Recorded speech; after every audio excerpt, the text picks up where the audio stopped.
It's the first day of a brand new season, and for the first time in 18 years, Plymouth Argyle are able to start a new season at championship level. And as has become the tradition with these sort of things, I've had a little look to see what their highest ever league position is. 4th place in this division. Reckon we can do it?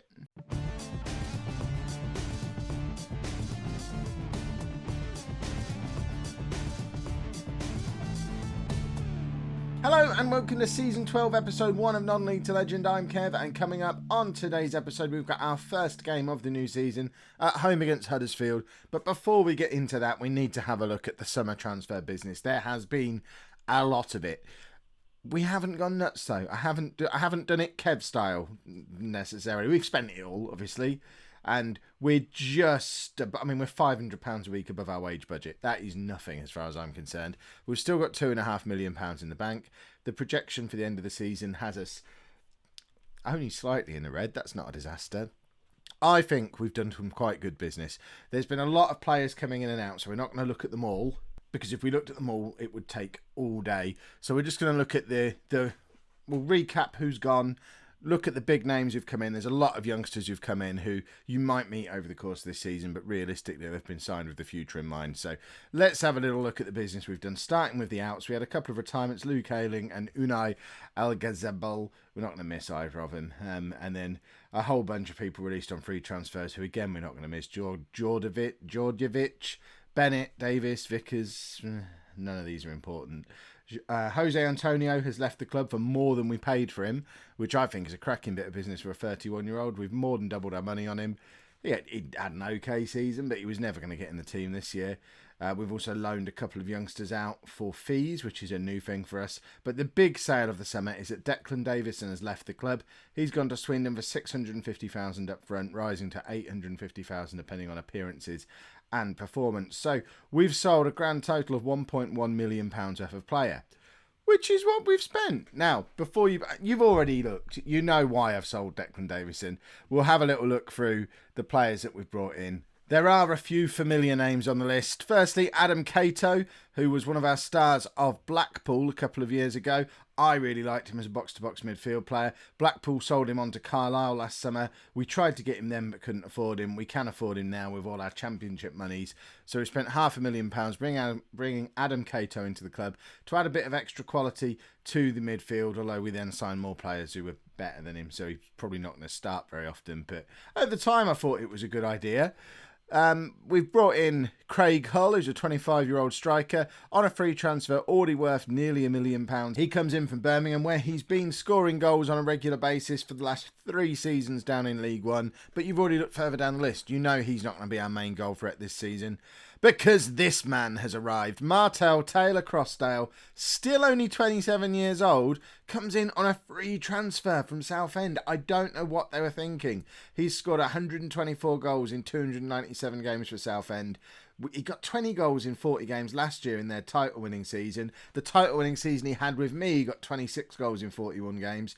But look, he's got a proven track record of scoring goals in the Championship as well. The man scores at minimum a goal every 3 games at this level. I don't understand. We've brought him in. He's not even on a huge amount of money. He's earning less than £10,000 a week, which at this level is mad. We tried to sign him when we were at Hamilton and they wanted £7 million for him or something ridiculous. He's at his prime. He's still only 27. I just don't see that there's any downside to this deal, and that's why I was happy to let Declan Davison move on, because he wasn't a regular starter last year, and he's certainly not going to be in a team that's got Taylor-Crossdale available to it. To further supplement our attacking options, we brought in Joe Parkinson on another free transfer. This lad comes in from Ronaldo's Blackburn. Really, we've signed this guy primarily so I can get the dirt on Ronaldo. Did Blackburn get promoted? Haven't even checked yet. They didn't. Oh, look at him. He looks so happy, but he's a league below me. So he comes in as well to give me all the dirt on him.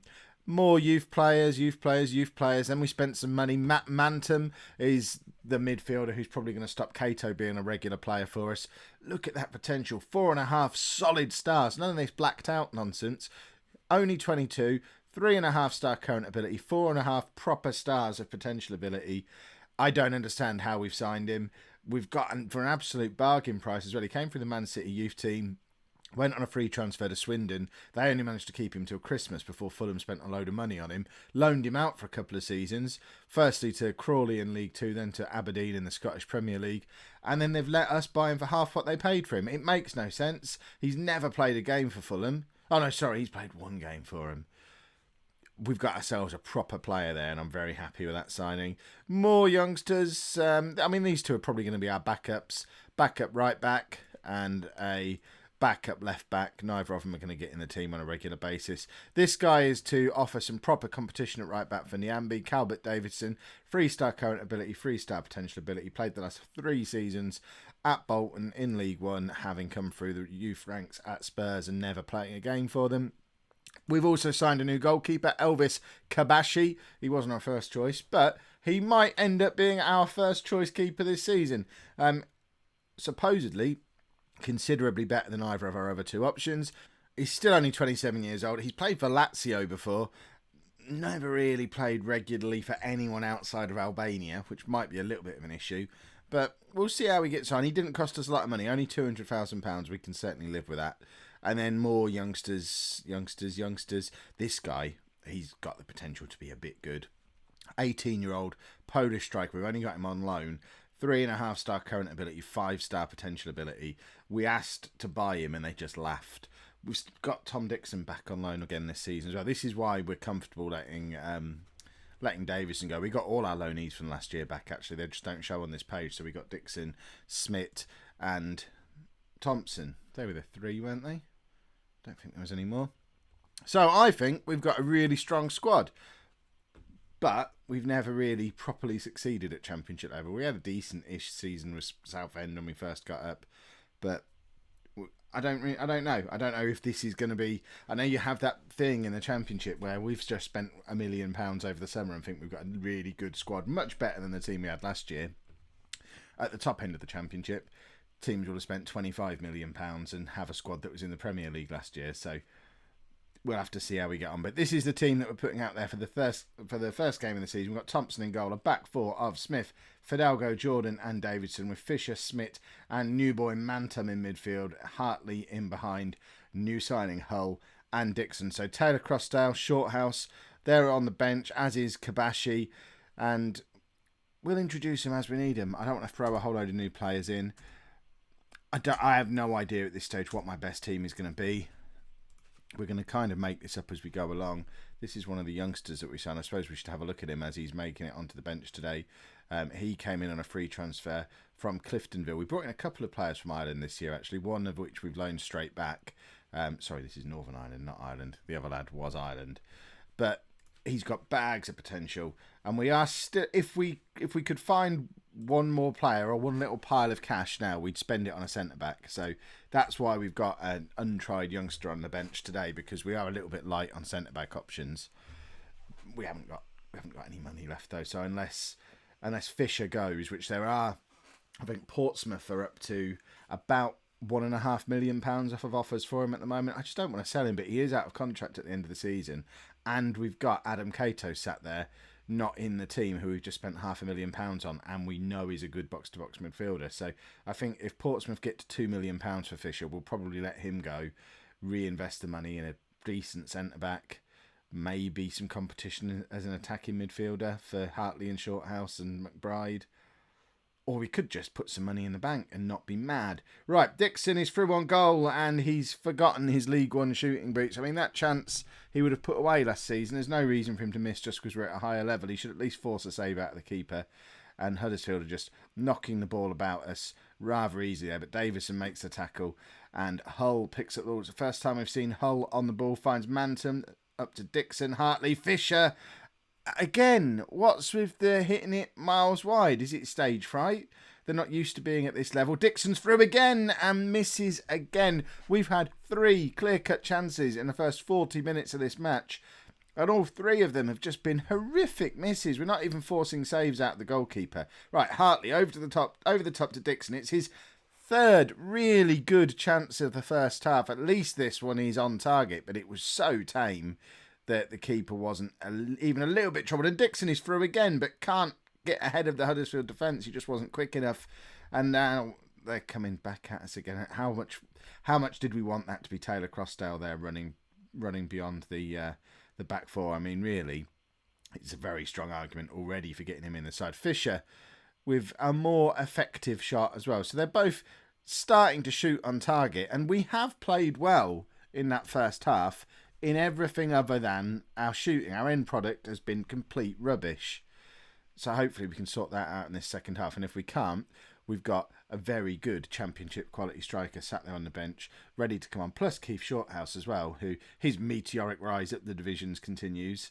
And both Dixon and Hull are being very disappointing today. I think it's let's not delay any longer. Let's get Taylor Crossdale on for Dixon, and Parkinson's going to come on for Hull. And what's the best way around to play them? That way. There we go. Our first look at Martel Taylor Crossdale in a green shirt. We've seen him in blue. We've seen him in pink. Holes through. Forces a save out their keeper. That's our fourth click at chance of the game. We still are yet to be off the mark. Huddersfield are just going to break and score, aren't they? And that'll be our welcome to the championship. Come on, Martel. Let's nab a goal from you towards it. See, this is where the Huddersfield goal comes in. Smith intercepts zone. Here is Taylor Crossdale. Finds Parkinson. We've got a man over on the right-hand side. Taylor Crossdale ignores him completely and puts it into the path of Joe Parkinson. He's been on the pitch less than 10 minutes and has his first goal for the club, and it was made by Martel Taylor Crossdale. Perhaps this is the strike partnership. The two that were on initially, 70 minutes of no real threat. I mean, look at all the space. I'm pointing at my screen. You can't see where I'm pointing, but there was him. Who is that? Davidson. Acres of space on that right-hand side, but he was completely ignored. It didn't matter in the end because we actually finally put the ball in the back of the net. But, he'd have been cross if we'd have missed. Right, Joey Smith's going to come off, and we're going to bring on Keith Shorthouse just for the last few minutes. Switch everyone around in here. Manton can go to the defensive option, and Shorthouse can stay in the midfield three. Should have had... Why isn't Cato on the bench? I really need to stop letting my assistant manager pick my bench. I know you lot tell me about it all the time, but I don't listen. And I need to start. I'm just lazy. Keith Shorthouse wearing his new number 6, because I love to change the numbers every summer. And there you go. Keith Shorthouse has just announced his arrival in the Championship. Perhaps he'll be good again for the first half of this season, because I'm not sure he's a Championship player. So perhaps he's going to have to prove himself to me again, like he did last year when he didn't start the season as a first choice. And as soon as he became a first choice, he got a bit rubbish. I'm hoping for a repeat again. But I tell you what, 2-0 on the first day of the season against Huddersfield. That's a cracking result. We're up to 5th based on our opening day performance. If we finish there, that'll be a good season. I realise we shouldn't be looking at the league table yet. Please use the comments today to let me know what you think of our transfer business. Personally, I think that might be our best summer of transfers in the whole of non-league to legends so far. Some of those players we've brought in are exceptional. And I think we've made good money on players who weren't going to even make it onto our bench this year. So I think we've done pretty well. But let me know what you think. And as it is the first episode of a new season, let's set a nice... We won't do a massive 1,000 like target like yesterday. 500 will be plenty today. So if you have enjoyed it, please make sure you pop a like on there for me. Subscribe to the channel if you'd like to see more. And thank you very much for watching.